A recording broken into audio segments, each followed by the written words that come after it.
师傅，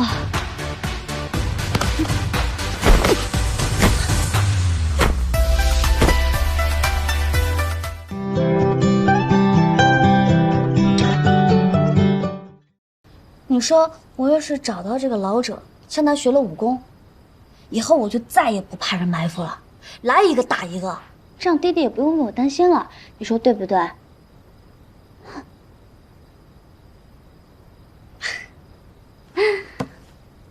云片，你别想，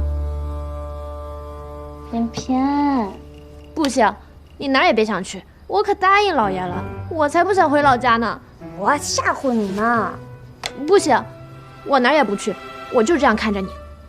那你就看着我吧。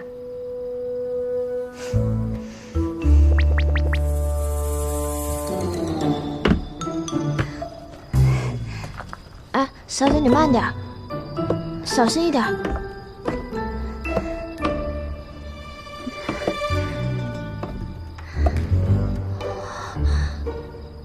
走了。哦，你慢点啊。哎，全当是耳边风啊，耳边风。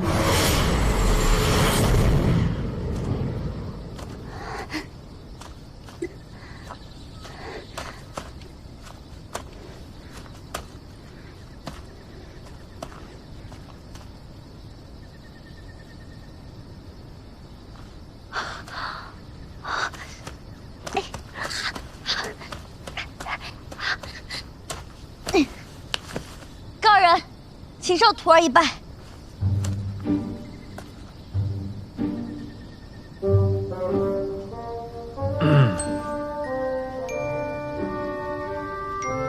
思夜，思夜，你怎么在这儿？我怎么了？为何是你？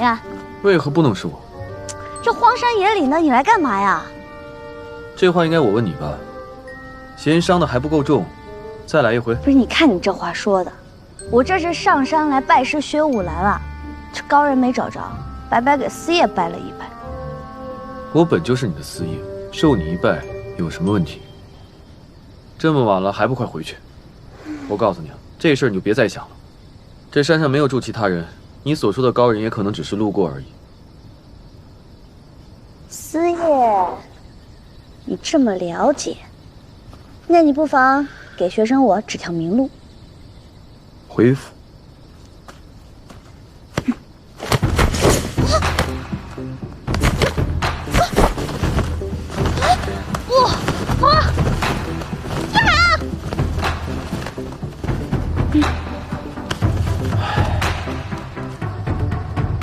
是我大意了。